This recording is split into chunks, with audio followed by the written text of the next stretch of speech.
The sky above Vareth Prime burned with the light of dying ships, and Admiral Tilan Vorash stood at the command deck of his flagship with cold dread filling his chest.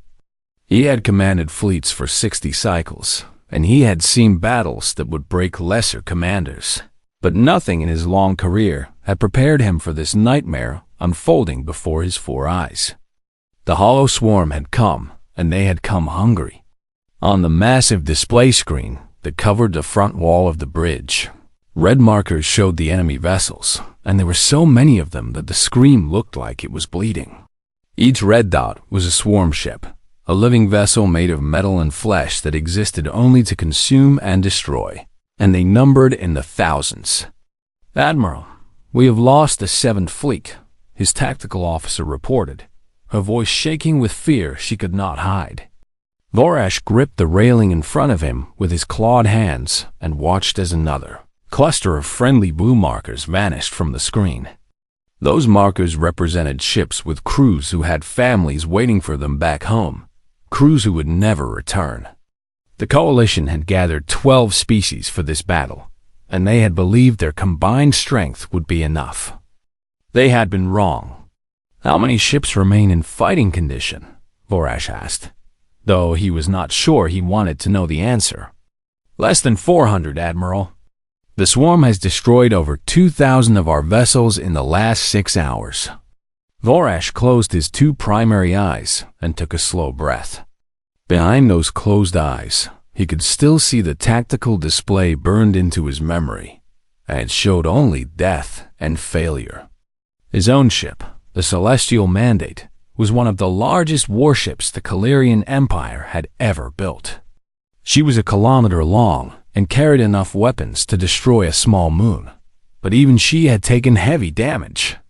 The port side of the vessel had been torn open by swarm attackers, and 3 of her main cannons were offline.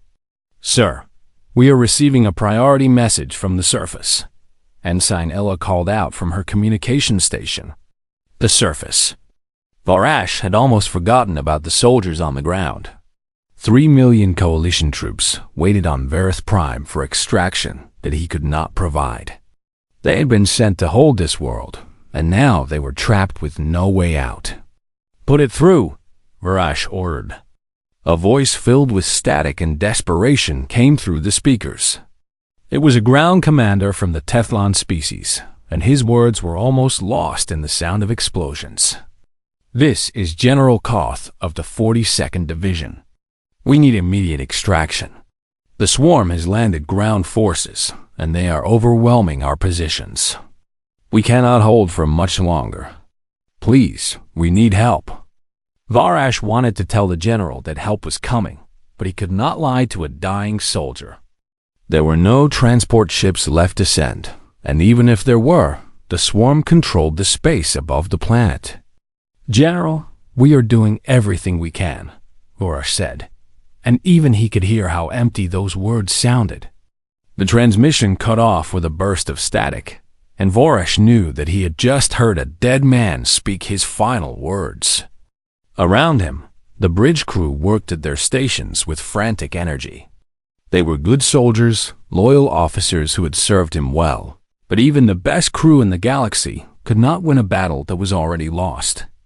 "Admiral, the swarm is moving to surround our remaining forces," the tactical officer reported. "If we do not retreat now, we will lose the entire fleet." Retreat meant abandoning 3 million soldiers on the surface. Retreat meant leaving this system to the swarm, who would consume everything and everyone on Vareth Prime. But staying meant losing the last ships the Coalition had, and then there would be nothing left to stop the swarm from taking the next system, and the next until all of known space was swallowed.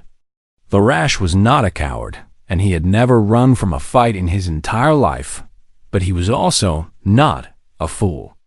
A commander who let his entire fleet die for pride was no commander at all. "Begin preparations for emergency withdrawal," he said, and the words tasted like ash in his mouth. Then Ensign Illa spoke again, and her voice carried a strange tone of confusion. "Admiral, I am detecting an unusual transmission. It is not using coalition frequencies. What kind of transmission? Varash asked, turning toward her station. It appears to be a distress call, sir, but it was not sent by any of our forces. It was sent toward a system in the outer sectors, toward a yellow star called Sol. Sol. Varash knew that name.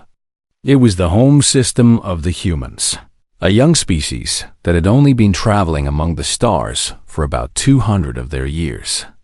They were a minor race with a small territory and primitive technology, at least compared to the elder species of the Coalition. Who sent this message? Varash demanded. I cannot determine the source, Admiral. The transmission was very narrow and very focused, almost like someone did not want it to be detected. One of the senior officers, a grizzled Kalirian named Commander Veth, let out a harsh laugh that held no humor. Someone called the humans for help? What could those primitives possibly do? Their largest warship is smaller than one of our destroyers. Varash said nothing, but he shared his commander's doubt. The humans were known throughout the galaxy as a strange species, aggressive and curious in equal measure, but they had never shown any sign of significant military power. They kept to themselves, traded peacefully with their neighbors, and seemed content to remain in their little corner of space. Ignore the transmission, Varash ordered. It does not matter. No one is coming to save us, not the humans, not anyone. We must save ourselves. He turned back to the main display and watched as more blue markers vanished. Each one was a ship. Each one was a crew. Each one was a failure that would haunt him for whatever remained of his life. All ships, prepare for emergency jump. We retreat to the Karth system and regroup with whatever reserves we can gather. The orders went out, and the surviving coalition ships began to power their jump drives. It would take several minutes to charge the drives fully, and in those minutes, more ships would die. Varash stood straight and forced himself to watch. He owed the dying crews that much at least. He did not believe in miracles, and he did not expect salvation. He expected only death and defeat and the slow extinction of everything the Coalition had built over thousands of years. He could not have known that far across the galaxy, in the shadow of a blue-green world called Earth, someone had heard the call for help. He could not have known that humanity had been waiting for this moment. He could not have known that the deadliest warship ever built was about to wake from its long sleep. Hope was lost on the battlefield, but hope was about to return in a form that would change the galaxy forever. 4 days earlier, a signal had left Vareth Prime traveling at speeds that bent the laws of physics, and now that signal reached the blue marble called Earth. Admiral Miriam Chen sat in her office at Pacific Orbital Command, a massive station that hung in orbit above the Pacific Ocean, and she listened to the message with a face carved from stone. The distress call was desperate and raw, filled with fear and the sounds of battle, and it painted a picture of absolute destruction. The Hollow Swarm was winning, and the Coalition was dying. Miriam was 62 years old, and she had served in the Earth Defense Force for 40 of those years. She had gray hair cut short, eyes that had seen too much, and a mind that worked faster than most computers. She was also one of only 12 people on Earth who knew the truth about what humanity really was. The message is 4 days old, her aide, Commander James Rodriguez, said from across the desk. The battle may already be over. It probably is, Miriam agreed, but she did not move to delete the message or file it away.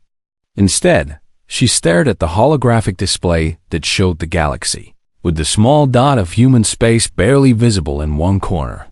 For 200 years, humanity had traveled among the stars, and for 200 years, they had been treated as children. The elder races of the galaxy looked at humans and saw a young species with primitive ships and simple technology, not worth consideration, not worth respect. Humanity had let them believe this lie. Get me a secure line to the council, Miriam ordered. James hesitated for only a second before nodding and leaving the room. The council was not the public government that most humans knew about. but rather a secret body of 12 admirals and generals who controlled Earth's true military power. 20 minutes later, Miriam stood in a bunker 2 kilometers beneath the surface of the moon, surrounded by the 11 other members of the council. They were men and women from every nation on Earth, united by a single purpose that transcended borders and politics. "You have all seen the message," Miriam said without greeting or introduction. "The swarm is at Vareth Prime, and the coalition cannot stop them. If Vareth falls, the swarm will move to the next system and the next until they reach human space." Admiral Yuki Tanaka of the Asian Federation spoke first. "We have always known this day would come. The question is whether we reveal ourselves now or wait until the swarm is at our doorstep. If we wait, there may be nothing left to save," General Marcus Webb of the American continents replied. "The coalition has the largest combined fleet in the galaxy, and they are being destroyed. We cannot face the swarm alone." "Can we not?" asked Admiral Elena Volkov of the European Union, and her voice carried a cold confidence that silenced the room. "We built the Prometheus for exactly this situation. It is time to use her." The Prometheus. Even among the council members, that name carried weight. The ship was humanity's greatest secret, a vessel that had taken 150 years to design and build. She waited in the darkness of space, hidden in the shadow of Neptune, ready for the moment when Earth would need to show its true face to the galaxy. "If we send the Prometheus, there is no going back," Miriam said. "Every species in the galaxy will know what we really are. They will know that we have been hiding our strength. They may fear us, hate us, or try to destroy us. They cannot destroy what they cannot catch," Admiral Volkov replied. "And after they see what the Prometheus can do, they will not want to try." The vote was quick and unanimous. Humanity had watched from the shadows for long enough. The time had come to step into the light. 3 hours later, Miriam stood in a shuttle approaching Dry Dock Omega, the secret facility where the Prometheus slept. Through the viewport, she could see the ship for the first time in 10 years. And even after all this time, the sight took her breath away. The Prometheus was 7 kilometers long, and she did not look like any other ship in the galaxy. Where coalition vessels were smooth and elegant, the Prometheus was angular and brutal, covered in armor plating so thick that it seemed impossible she could even move. Her hull was black as the void itself, and along her sides were weapons that the coalition did not have names for. She was not a ship designed for exploration or trade or diplomacy. She was a ship designed for one thing only, and that thing was war. Captain Alexander Volkov, Elena's nephew and the commander of the Prometheus, met Miriam at the docking port. He was a tall man with ice-blue eyes and a face that rarely showed emotion, but Miriam could see the fire burning behind those eyes. "Admiral Chun, I received the orders 20 minutes ago," he said. "My crew is already waking the ship. We will be ready to launch within 4 hours." "Do your people understand what this mission means?" Miriam asked as they walked through the black corridors of the Prometheus. "They understand that we are going to save the coalition from extinction, and they understand the galaxy will never see humanity the same way again," Alexander replied. "They are ready. They have been training for this moment their entire lives." The bridge of the Prometheus was nothing like the bridges Miriam had seen on coalition ships. There were no windows, no elegant displays, no comfortable chairs. Everything was functional, designed for survival and combat, built to keep working even when everything else was falling apart. Officers moved at their stations with practiced efficiency, running system checks and preparing weapons that could crack planets. These were not normal soldiers, but rather the best of the best, selected from every nation on Earth, and trained in secret for years. "All stations report ready," the tactical officer announced. "Weapons are online, drives are charged, and all crew are at battle stations." Alexander looked at Miriam with a question in his eyes, and she nodded once. This was the moment that would change everything. "Oh, plot a course for Verth Prime," Alexander ordered. "Maximum speed. We have a battle to join." The Prometheus began to move, and even inside the ship, Miriam could feel the power building. The drives that powered this vessel were not like anything the Coalition used, and they could push the ship faster than any vessel in known space. "Admiral Chun, you should know something," Alexander said quietly as the ship accelerated toward the edge of the solar system. "The swarm has never faced anything like us. They have consumed hundreds of species, destroyed thousands of worlds, but they have never met humanity." "And what makes us so different?" Miriam asked, though she already knew the answer. "Because every other species in the galaxy built their civilizations on hope and cooperation and peace. They created beautiful things and dreamed of beautiful futures, and when the darkness came, they did not know how to fight it." Alexander's eyes were hard as diamonds now, and his voice carried the weight of human history. "But humanity did not build our civilization on hope alone. We built it on survival. We crawled out of ice ages and plagues and wars that nearly destroyed us. We learned that the universe is not kind, and we learned that if you want to survive, you must be willing to fight harder than anything that wants to kill you." The Prometheus tore a hole in space and vanished into the swirling tunnel of slipspace, racing toward a distant battlefield where hope had died. But hope was about to be reborn, carried on a ship built by a species that had learned to make weapons out of nightmares. The Hollow Swarm had never known fear before, but they were about to learn. Admiral Varash stood on the bridge of the Celestial Mandate and watched his fleet die. The retreat had failed. The swarm had moved too fast, cutting off their escape routes and surrounding the remaining Coalition ships in a net of death.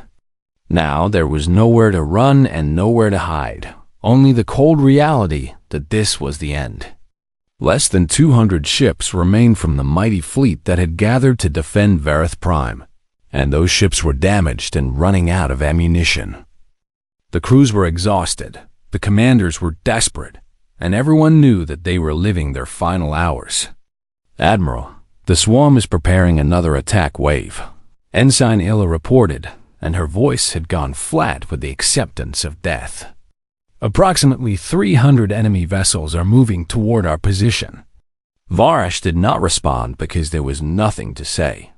He had already given every order he could give, and none of them had made a difference. The Coalition had thrown everything they had at the swarm, and the swarm had simply consumed it all and grown stronger.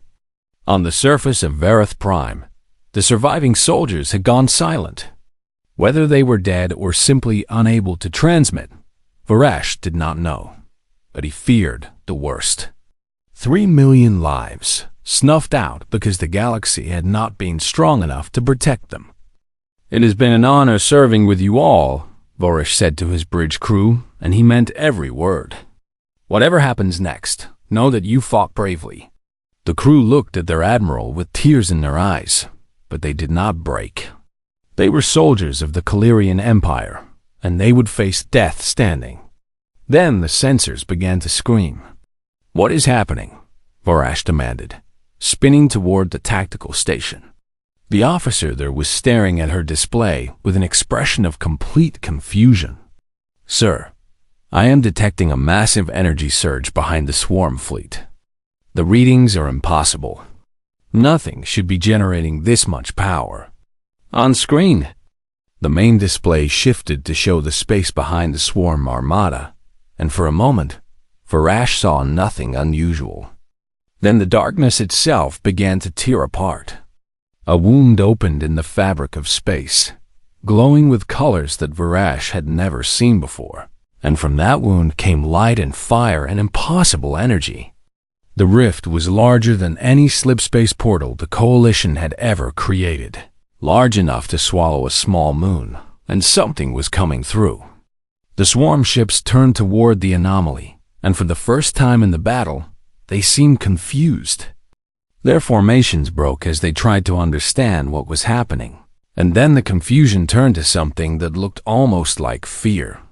From the heart of the blazing rift emerged a ship. Vorash felt his blood run cold as he stared at the vessel on his screen.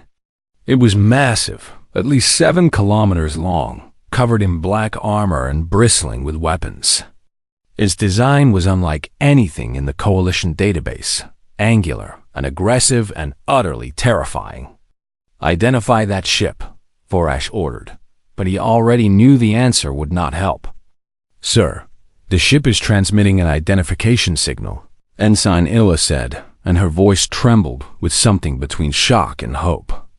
"It is reading as the UES Prometheus, registered to the United Earth Federation." The humans! The message had actually reached the humans, and they had come.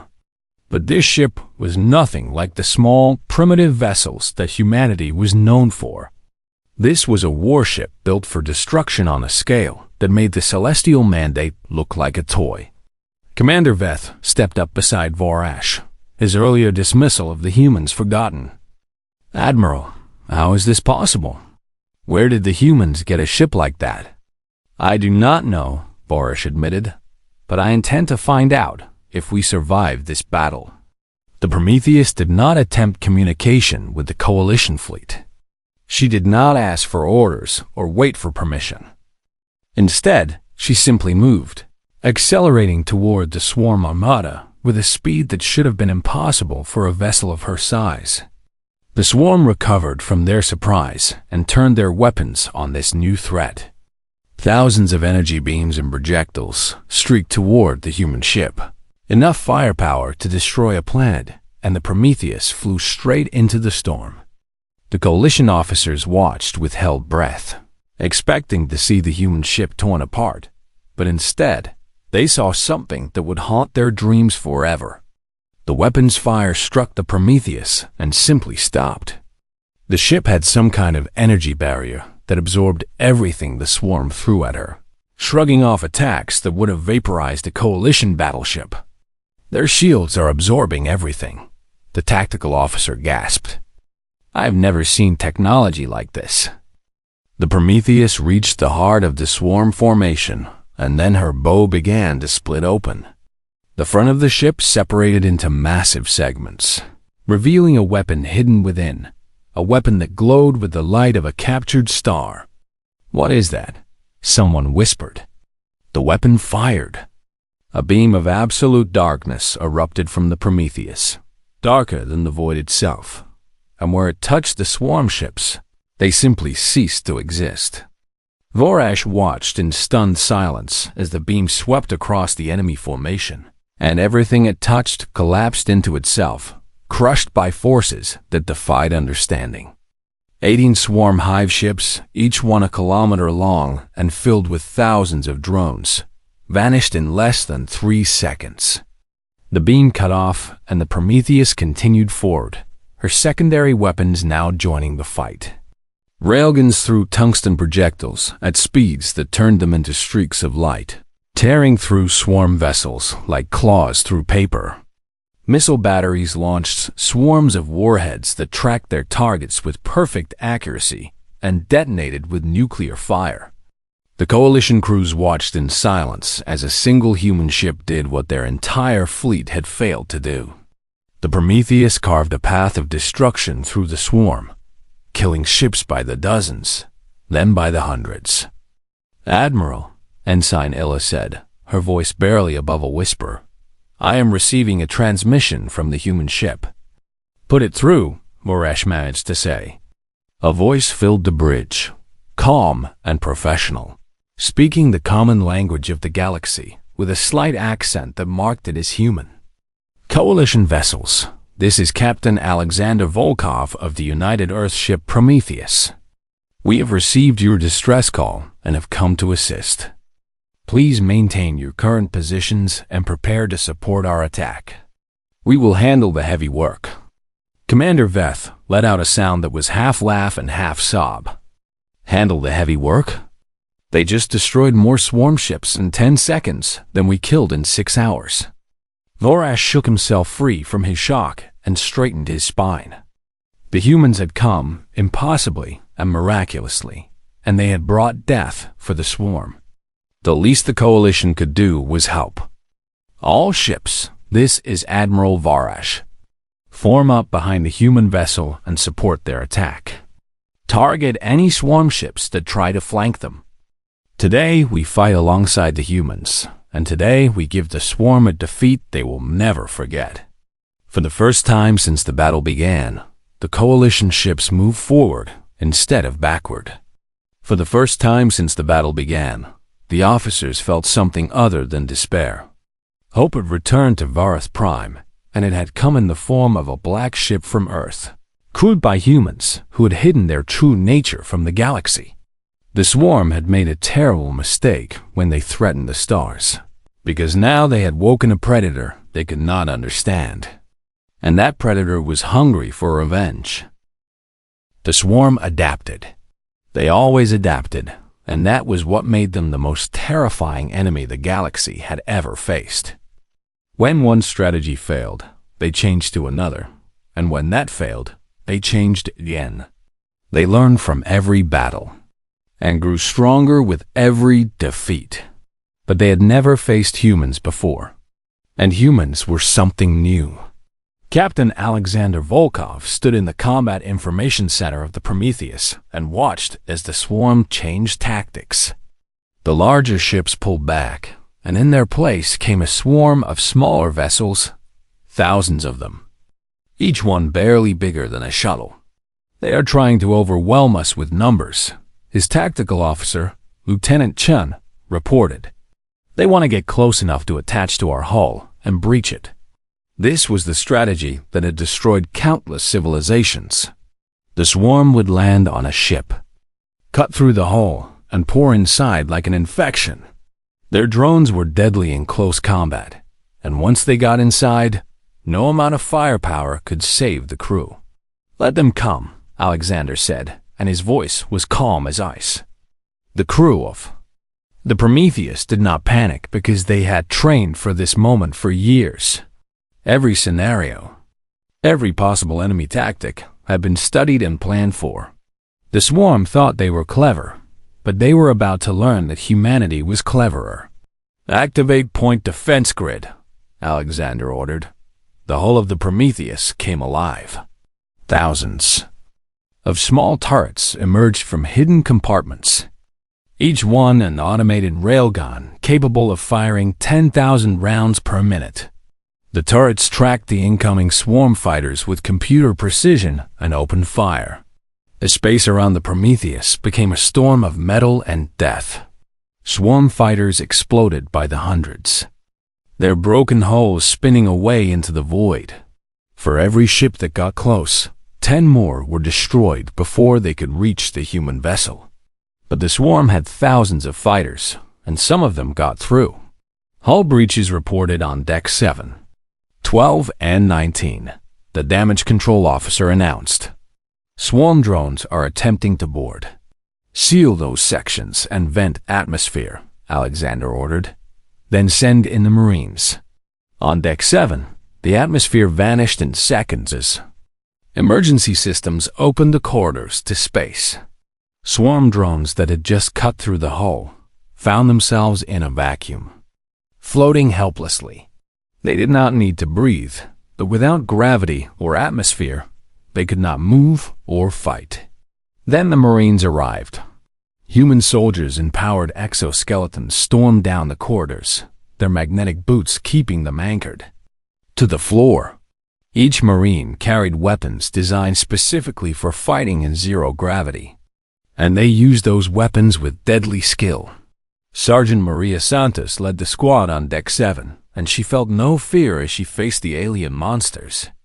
These creatures had destroyed worlds and killed billions, but she was a Marine of the United Earth Federation, and she had been born for this. "Contact front," she shouted through her helmet radio. "Light them up." The Marines opened fire with rapid-fire plasma rifles, and the corridor filled with blue light. Swarm drones died in waves, their bodies torn apart by concentrated energy. One drone managed to get close to Maria, its claws reaching for her throat. but she stepped aside and drove her combat knife through its skull. The blade was made of a special alloy that could cut through swarm armor, and the drone dropped dead at her feet. Deck 7 is clear, Maria reported, moving to support Deck 12. Throughout the Prometheus, similar battles raged as Marines hunted down the intruders. The swarm drones were fast and deadly, but the humans were faster and deadlier. Every corridor became a killing ground, and every bulkhead was a trap. On the bridge, Admiral Miriam Chun watched the battle unfold through tactical displays, and she felt a fierce pride in her people. This was what humanity had prepared for, and they were proving that the preparation had been worth it. Captain, the Swarm Command organism is changing position, Lieutenant Chun reported. It is moving toward the planet. The command organism was the heart of the swarm fleet, a living ship the size of a small continent. It directed the smaller vessels through some kind of psychic link, and as long as it survived, the swarm would keep fighting. It thinks it can hide near the planet, Alexander said.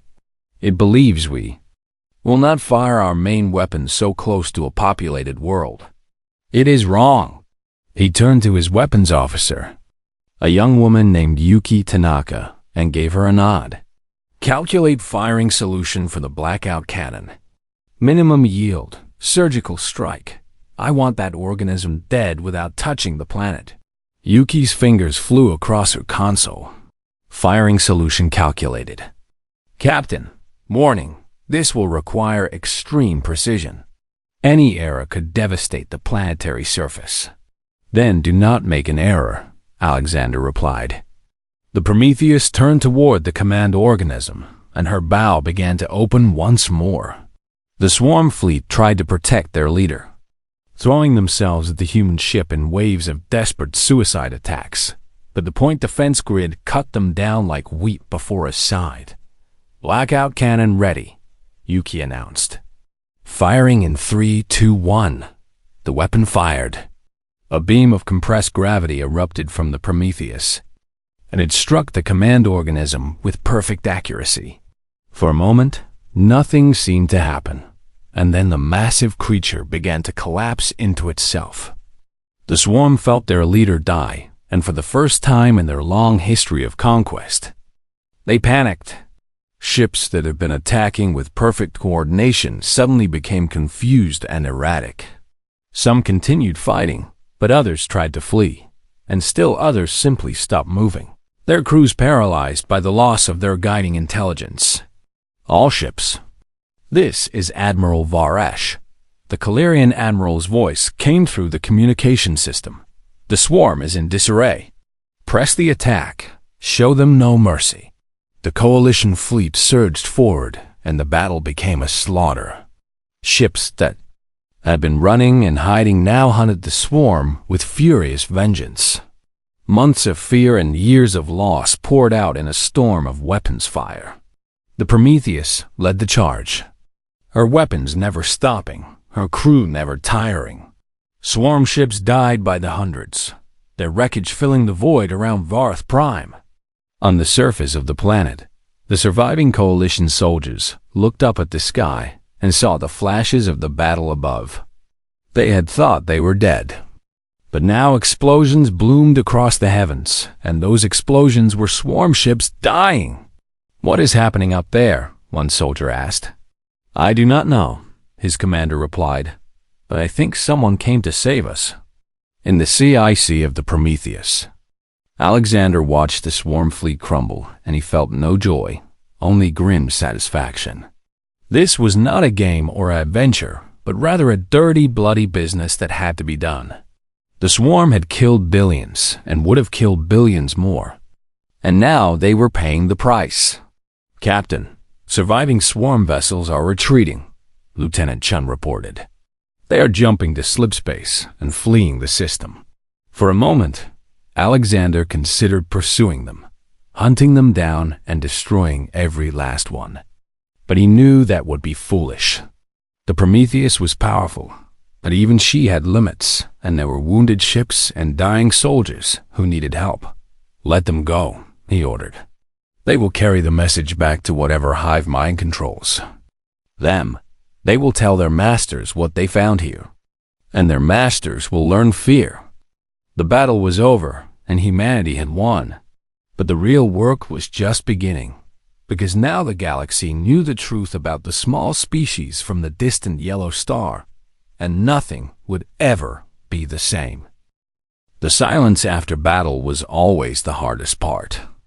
Admiral Varesh stood on the observation deck of the Celestial Mandate and stared at the field of debris that filled the space around Vareth Prime. Broken ships drifted among the stars, some coalition and some swarm, all of them tombs now. The cost of victory had been terrible, but it had been victory nonetheless. Below on the planet, rescue operations were underway. The Prometheus had deployed shuttles filled with medical supplies and emergency equipment, and coalition ships were descending to evacuate the surviving soldiers.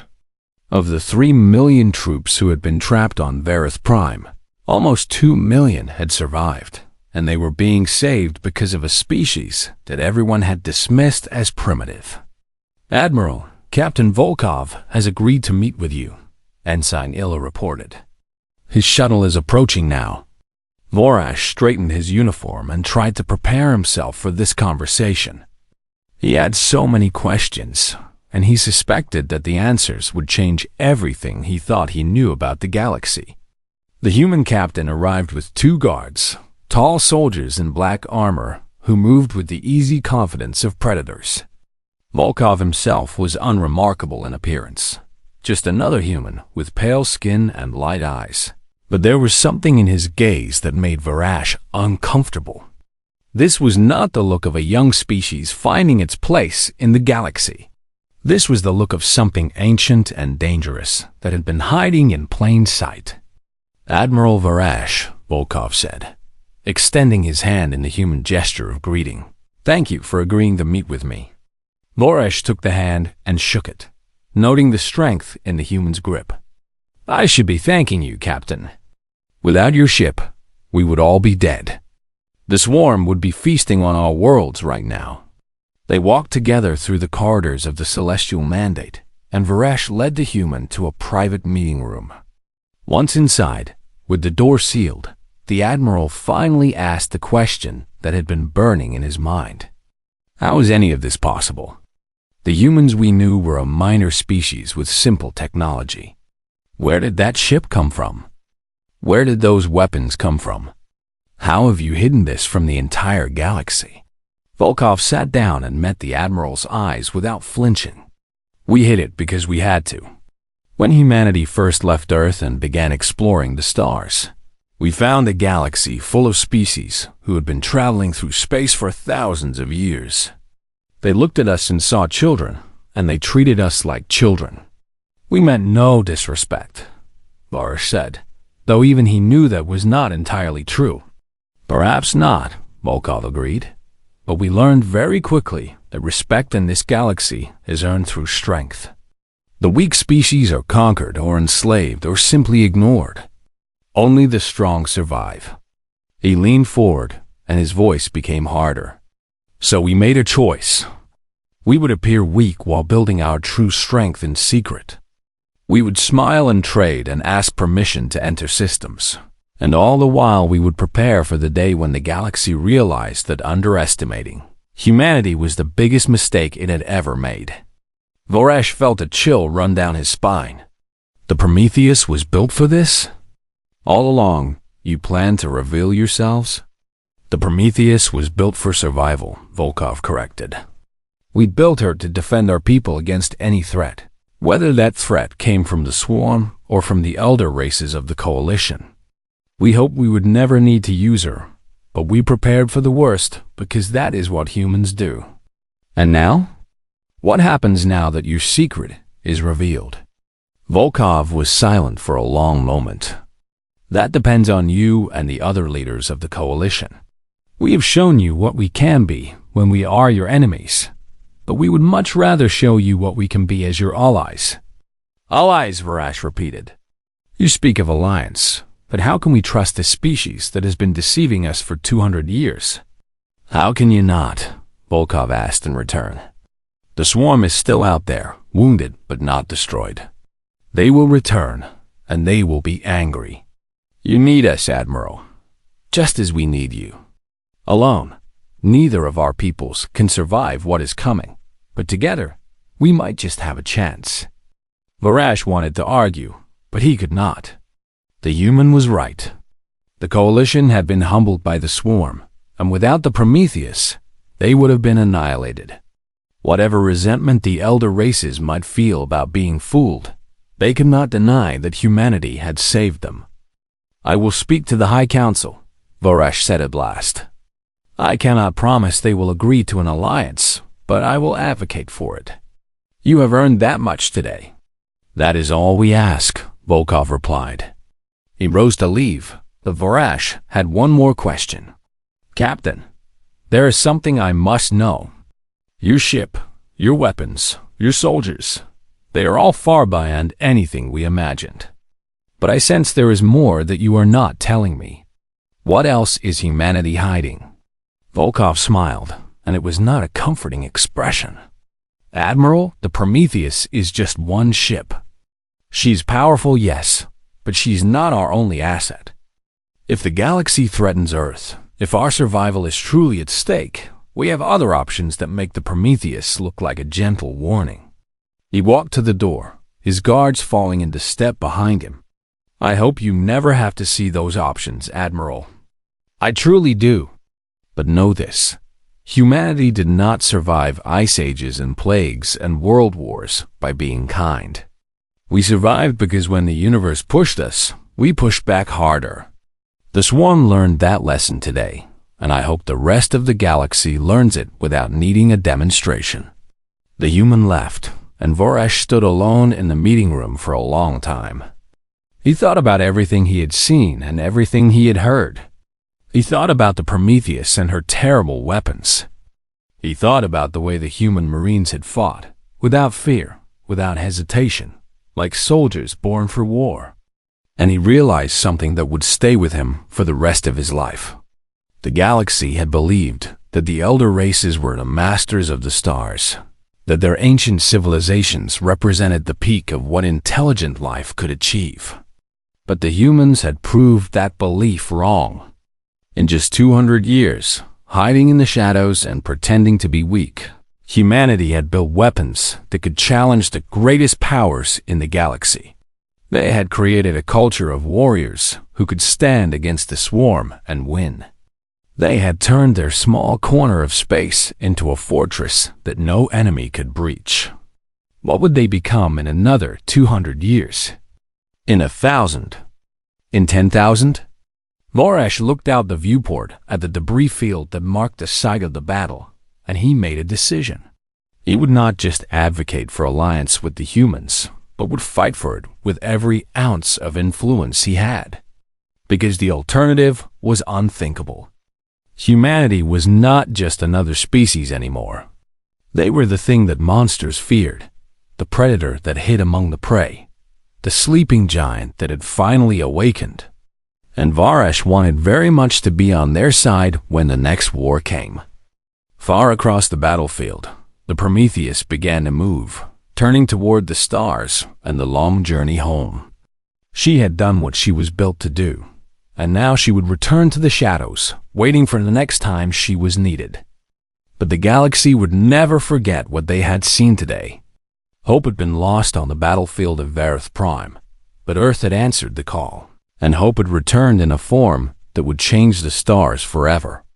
The humans were watching, and the humans would remember, and that was enough to make even the darkness afraid.